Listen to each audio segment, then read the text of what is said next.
दोस्तों आज मैं आपको एक ऐसी दर्द भरी कहानी सुना रहा हूँ जिसमें दो मुस्लिम लड़कियां होती हैं और दो हिंदू लड़के होते हैं। दो मुस्लिम सगी बहनें होती हैं, एक का नाम जन्नत निकत होता है और दूसरी का नाम रुखसार होता है। एक लड़के का नाम अंकित शर्मा होता है और दूसरे लड़के का नाम होता है सोनू शर्मा। दोनों ही मुस्लिम बहनों को बहला फुसला करके पहले अपने प्यार के जाल में फंसाकर इनसे शादी की जाती है और बाद में एक बहन से देह व्यापार का धंधा करवाया जाता है और दूसरी बहन को बेदर्दी से मौत के घाट उतार दिया जाता है। आप इस वीडियो को अंत तक देखिएगा, लेकिन उससे पहले आपसे वही रिक्वेस्ट है दोस्तों, हमारी वीडियो को लाइक कीजिएगा, वीडियो को शेयर जरूर कीजिएगा अपने दोस्तों के लिए और कमेंट बॉक्स में अपना नाम और अपना एड्रेस जरूर लिखिएगा ताकि आपका नाम अगली वीडियो में हम ले सकें। कहानी में चार किरदार होते हैं। दरअसल दो मुस्लिम लड़कियां होती हैं और दो हिंदू लड़के होते हैं। अब इस कहानी में जो कुछ होता है इतनी दर्दनाक कहानी है, जो भी सुनेगा उसका दिल दहल जाएगा और जमीन पैरों तले से फिसल जाएगी।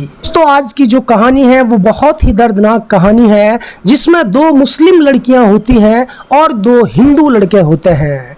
अब दोस्तों यहाँ पर हिंदू और मुस्लिम की बात नहीं है, यहाँ पर बात आ जाती है सिर्फ इंसानियत की। धर्म कोई भी हो सब अच्छा होता है और कोई भी धर्म गलत रास्ता इख्तियार करने के लिए किसी को नहीं हिदायत देता है। दोस्तों रुखसार और सोनू के बीच जो अफेयर चल रहा था वो इतना ज्यादा उरूज पर चल रहा था कि जो रुखसार थी वो अपना घर बार छोड़ करके सोनू सैनी के साथ दिल्ली आ जाती है। और दोस्तों आने के बाद भी उसको ये नहीं पता होता है कि सोनू जो था वो ऑलरेडी पहले से ही शादीशुदा था। दरअसल बात ये थी कि जो सोनू था वो ऑलरेडी दरअसल बात ये है दोस्तों, जो सोनू था वो पहले से ही शादीशुदा था और उनकी बीवी भी उनके साथ हर काम में समर्पित रहती थी, जो पहली बीवी थी। और वो दाह व्यापार का धंधा करता था। उसका काम ही यह था कि वो पार्क में जाता था और नई नई लड़कियों को फंसा करके फिर उनसे देह व्यापार का धंधा करवाता था। तो उन्होंने रुखसार को एक दिन बोला कि तो उन्होंने देह व्यापार के लिए रुखसार को उकसाना शुरू किया और बड़े बड़े सपने दिखाए। आखिरकार रुखसार को इतना ज़्यादा प्यार हो गया था सोनू सैनी से कि रुखसार उसकी हर बात मानने को तैयार थी।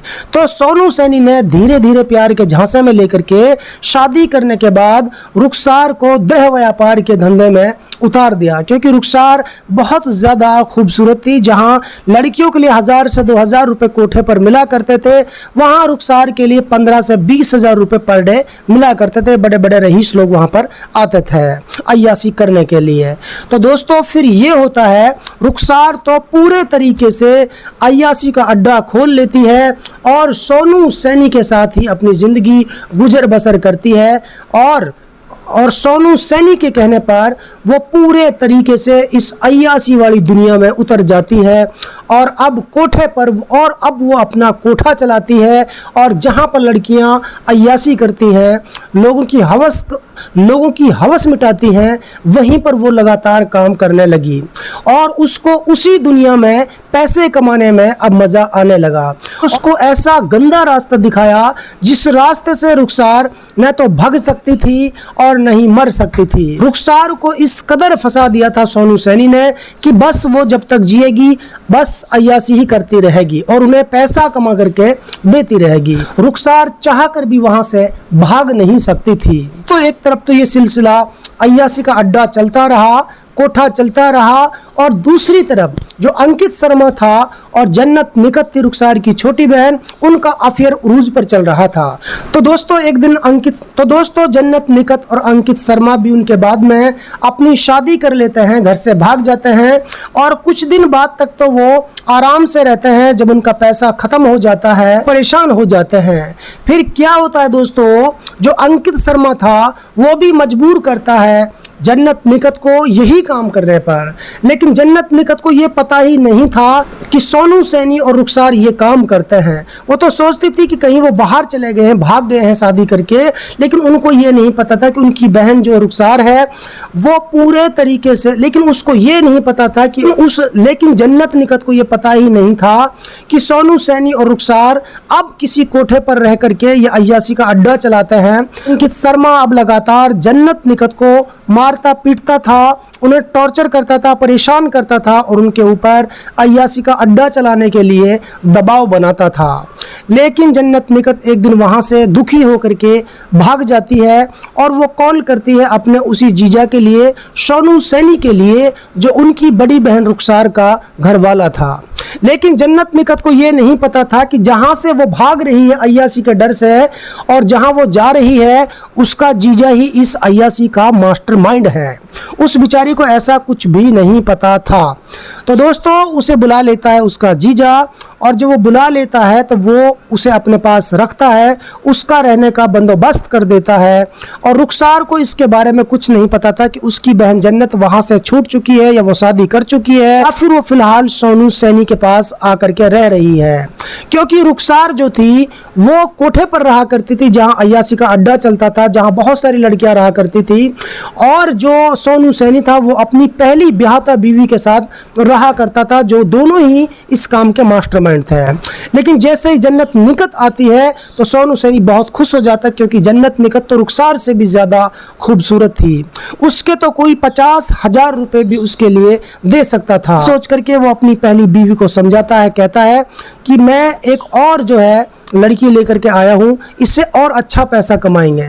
तो उसे भी कोई ऐतराज नहीं था पहली बीवी को, क्योंकि वो तो सलम्पित थी, वो तो राजी थी इस काम को कराने के लिए।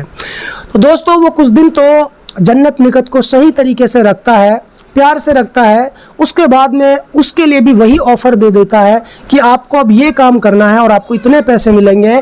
आपकी बहन रुखसार भी ये काम करती है, हमारा सबका यही काम है, और इस दुनिया में सिर्फ पैसे की इज्जत है, पैसा कमाओ और मौज लो। ऐसा कह करके जन्नत निकत को वो बहला फुसलाना चाहता था।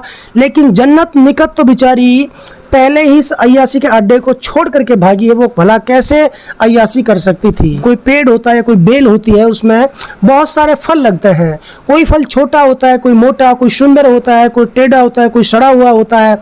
इसी तरीके से एक घर में मान लीजिए 2 बहन या 4 बहन भाई हैं, तो उनमें से सबकी सोच अलग अलग होती है।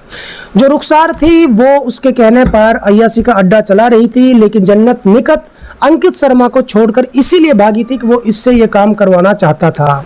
लेकिन जहां भागी थी अब वो जीजा भी उससे वही काम करवाना चाहता था, तो उसने साफ इनकार कर दिया कि मैं ये काम नहीं कर सकती हूँ। सोनू सैनी उसके साथ जबरदस्ती पहले तो शारीरिक संबंध बनाता है, और इस बार जन्नत निकत कहती है कि यदि आपने यह हरकत नहीं छोड़ी तो मैं तुम्हारी पुलिस स्टेशन पहुंच करके पूरे हाल हकीकत के बारे में पुलिस को बता दूंगी, तुम्हारी एप्लीकेशन दे दूंगी और तुम्हारे इस काले करतूत का भंडाफोड़ कर दूंगी। दोस्तों ये बात सुनकर के सोनू सैनी अपनी पुरानी बीवी से मिलता है और कहता है कि उसने आज ऐसा बोला है, ऐसा कहीं कर तो ना देगी। तो इन्होंने प्लान बना लिया। एक तो उन्होंने अपने पहले साले को बुला लिया, अपने भाई को बुलवा करके कि भाई इसको साइड में हटाओ, इसको रास्ते से हटाना बहुत जरूरी है वरना ये पर्दाफाश कर देगी। दोस्तों सोनू सैनी और उसकी पुरानी बीवी और उस बीवी का भाई वो तीनों जाते हैं उस कमरे के अंदर जहां पर जन्नत निकत के लिए उन्होंने रूम दिला रखा था। आते ही दोस्तों जन्नत निकत से वो कहते हैं आपको ये काम करना है या नहीं करना है। जन्नत निकत साफ इनकार कर देती है, मैं ये काम हरगिज नहीं कर सकती। तो फिर क्या होता है, इतना कहने की देर थी, जो उसकी पुरानी बीवी थी वो गले में रस्सी डाल देती है और उसे दबा करके तीनों के तीनों हत्या कर देते हैं। हत्या करने के बाद उसके चेहरे की पहचान बिगाड़ देते हैं, बुरी तरह से उसे लहूलुहान कर देते हैं और उसे एक कट्टे में बांध करके थोड़ी ही दूरी से एक नाला गुजरता है, उस पानी के नाले में जा करके फेंक देते हैं, यानी कि नाले के किनारे पर फेंक देते हैं, उसमें पानी नहीं होता है उस टाइम। लड़की और जन्नत नाम की जो लड़की थी उसके ऊपर कुछ लकड़ियां वगैरह, बोतल वगैरह पटक करके, कपड़े वगैरह पटक करके उसमें आग लगा करके वहां से वो भाग आते हैं सबूत मिटाने की नीयत से। लेकिन अल्लाह की कुदरत ये होती है कि वो लड़की न तो जल पाती है, वो आग अचानक से बुझ जाती है, उसका चेहरा भी नहीं जल पाता है, थोड़ा बहुत उसका शरीर कहीं से जलता है, थोड़ा बहुत कपड़ा जलता है, वो जलने से बच जाती है। हालांकि वैसे उस लड़की की मृत्यु हो चुकी थी, मौत हो चुकी थी, लेकिन वो जल नहीं पाती, वो सोच रहे थे कि वो जल चुकी होगी। सुबह जब दिन निकलता है तो लोग वहां पे रेस्ट करने के लिए, डोलने के लिए जाते तो उनकी नजर पड़ते कि एक महिला की डेड बॉडी पड़ी है। तो वो पुलिस को कॉल करते हैं। पुलिस जन्नत को ले जा करके पोस्टमार्टम करा करके मोर्चरी में रखवा देती है और उस लड़की का फोटो खींच करके पूरे शहर में, पूरे देश भर में जगह जगह बंटवा देती है, कंप्लेंट छपवा देती है। फोटो देख करके एक लड़का आता है पुलिस के पास, कहता है कि भाई मुझे मोर्चरी में लेकर के चलो, मैं देखना चाहता हूँ कि ये बीवी मेरी तो नहीं है, क्योंकि मेरी बीवी भी है, ये मैं देखना चाहता हूँ कहीं ये मेरी बीवी तो नहीं है। तो वो उस लड़के को लेकर के जाते हैं पुलिस वाले मोर्चरी में। तो वो कहता है कि तो वो उसका हाथ देखता है और वो कहता है कि ये मेरी मिसेज नहीं है। पुलिस वाले कहते हैं कि भाई इतनी जल्दी तूने कैसे डिसाइड कर लिया कि तुम्हारी मिसेज नहीं है? तो बोला कि मेरी मिसेज के हाथ पर मेरा नाम लिखा हुआ था, लेकिन इस लड़की के तो दोनों हाथ बिल्कुल सही सलामत हैं, इसलिए ये मेरी बीवी नहीं है। उसे तो पुलिस छोड़ देती है। फिर जो है एक और लड़का आता है पुलिस के पास, कहता है कि सर मुझे दिखाओ वो महिला कैसी है, और मुझे लगता है जो फोटो आपने छोड़ा है सेम ऐसी लगती है जैसी मेरी बीवी जन्नत निकत थी, ये मेरी बीवी थी। तो उसे मोर्चरी में पुलिस ले जाती है और वह कहता है कि हाँ ये मेरी ही बीवी है। उन्होंने बोला कि आपका नाम क्या है? तो बोला अंकित शर्मा। अब देखिए जब उसने अंकित शर्मा नाम बताया तो पुलिस वाले चौंक जाते हैं, पुलिस वाले हैरान रह जाते हैं कि भला लड़की तो मुस्लिम है, जन्नत निकत नाम है और लड़का हिंदू, ये कैसे हो सकता है? लेकिन ये सच्चाई थी। पुलिस वालों को अब उसके ऊपर शक हो जाता है अंकित शर्मा के ऊपर कि इसी ने कहीं ना कहीं इसी ने ये मर्डर किया है और ये बहुत चालाक बन रहा है। तो पुलिस वाले जैसे तैसे मार पिटाई करते हैं, धमकाते हैं, डराते हैं, जो भी उनके पास अपना हथकंडा होता है, मुलजिम से एक हथियारे से एक मुलजिम से कोई भी बात उगलवाने की जो तरीका पुलिस का होता है, जो प्रक्रिया पुलिस की होती है, वो सब अपनाती है।